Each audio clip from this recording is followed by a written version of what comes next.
Sejam bem-vindos a esta videoaula de número 2, cujo assunto é a cronologia da história. Nesta videoaula estaremos conhecendo que da percepção do tempo passamos ao registro deste para que possamos tornar mais governável os fenômenos indicados por ele.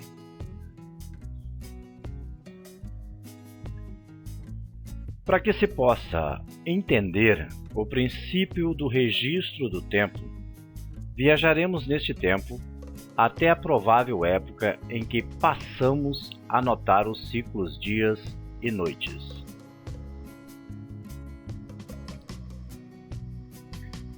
Em algum momento da história de nós homens, percebe-se a sombra que é projetada pelos corpos opacos, aqueles cuja luz não transpassa, e com mais observação pode-se perceber que esta sombra mudava de posição e tamanho à medida em que o dia também avançava. Com mais um pouco de atenção, pode-se perceber que seria possível fazer uso deste fenômeno para se contar o tempo. Então, neste momento da nossa história, inventou-se o relógio do Sol, o também conhecido gnomon.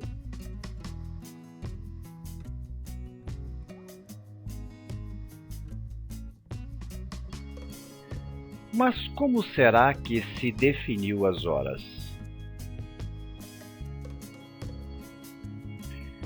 Uma das observações em relação à sombra projetada é que em um momento do dia, o Sol, esta estrela, fica em uma posição denominada de Sol a pino, ou seja, no zênite, que é o ponto mais alto que determina a metade do dia, não permitindo a existência da sombra. Então, pode-se dizer que esta observação permitiu a construção de uma escala de tempo, separando o dia ao meio e este sendo determinado como o meio-dia. Evoluiu-se neste conceito, notando que no espaço circunscrito da trajetória da sombra projetada, havia a condição de dividir este espaço em intervalos iguais, sendo 6 para a parte da manhã e 6 para a parte da tarde. Mas isso não era tão simples.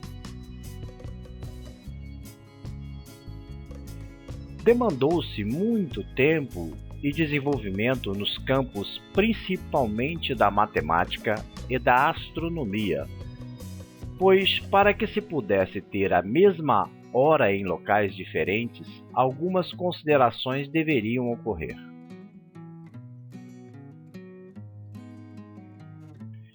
Então, pode-se considerar que conflitos sobre a hora certa eram constantes, pois ainda não se tinha o conhecimento deste aspecto do planeta e de suas linhas. Mas este assunto deverá ser tratado em disciplinas como geografia e astronomia.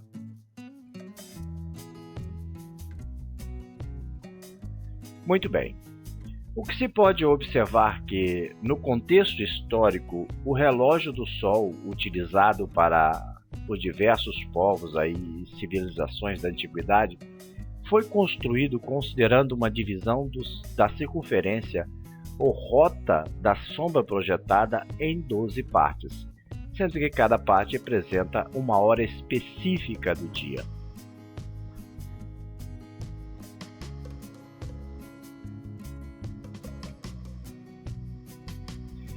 Mas como se fazia para saber as horas à noite quando não se tem a luz do Sol?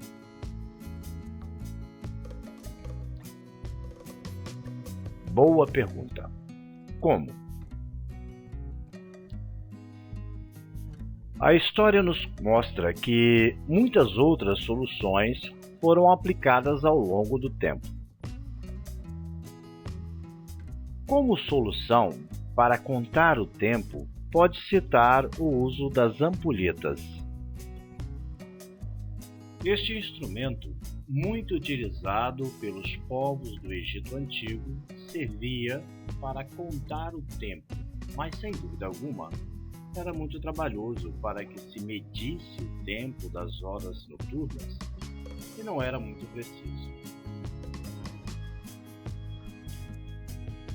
Outras foram as clepsidras, que através de recipientes graduados permitiam uma contagem do tempo, mas que também tinham seus problemas, pois no inverno a água congelava.